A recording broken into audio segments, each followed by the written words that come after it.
வணக்கம். இன்னைக்கு நம்ம தேனி வீரபாண்டி கௌமாரியம்மன் கோவிலை பத்தி தான் பார்க்க போறோம். கௌமாரியம்மன் கோயில் என்பது தமிழ்நாடு மாநிலத்தின் தேனி மாவட்டத்தில் உள்ள வீரபாண்டி எனும் ஊரில் அமைஞ்சிருக்க ஒரு அம்மன் கோயில். தமிழ்நாடு அரசின் இந்து சமய அறநிலையத்துறையின் கட்டுப்பாட்டில் இருக்கும் இந்த கோயில் மாரியம்மனுக்காக பல கோயில்களில் ஒன்றாகும். வைகை நதியின் கரையின் அடர்ந்த காட்டுப்பகுதியில் அசுரன் ஒருவனை வெல்வதற்காக சக்தி தேவியின் அம்சமான கௌமாரி ஒரு சிவலிங்கம் செய்து அதன் முன் தவம் இருந்து வந்தார். இதை அறிந்த அசுரன் கௌமாரியை தூக்கிச் செல்ல முயன்றான்.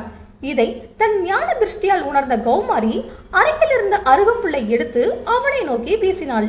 அந்த அருகம்புல் முக்களப்படையாக உருவெடுத்து அசுரனை இரண்டாக பிளந்து கொன்றது.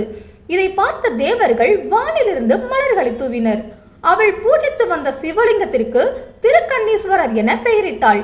மதுரையை தலைநகராக கொண்ட பாண்டிய நாட்டின் மன்னன் வீரபாண்டியன் தனது ஊழ்வினைகளால் 2 கண்களின் பார்வையை இழந்தான்.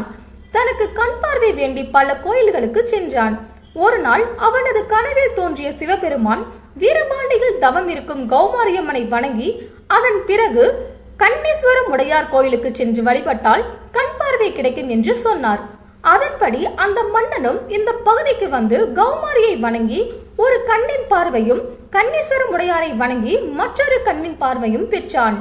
அதன் பின்பு கண்ணீஸ்வர முடையாருக்கு கற்கோயிலும் கௌமாரியம்மனுக்கு சிறிய கோயில் ஒன்றையும் அமைத்து வழிபாடு செய்தான். கௌமாரியம்மன் கோயிலின் சிறப்புகள். பாண்டிய மன்னனுக்கு கண் பார்வை தந்த இந்த கோயிலில் வணங்க செல்பவர்களுக்கு அம்மை மற்றும் கோடைக்கால அனைத்து வெப்ப நோய்களும் நீங்கிவிடும் என்கின்றனர். கோயிலின் தீர்த்தமாக கோயிலுக்கு அருகே ஓடும் முல்லை நதியின் நீர் பயன்படுத்தப்படுகிறது. கோயில் குறித்த தகவல்கள் சின்னமனூர் அரிகேசரி நல்லூர் தல புராணத்தில் 14ஆம் படலத்தில் இடம்பெற்றிருக்கிறது. கோயில் கோபுரத்தில் இந்திய சுதந்திர போராட்ட தியாகிகளான மகாத்மா காந்தி, கஸ்தூரி காந்தி, ஜவஹர்லால் நேரு, நேதாஜி சுபாஷ் சந்திர போஸ் ஆகியோரது உருவச் சிலைகள் இடம்பெற்றுள்ளன.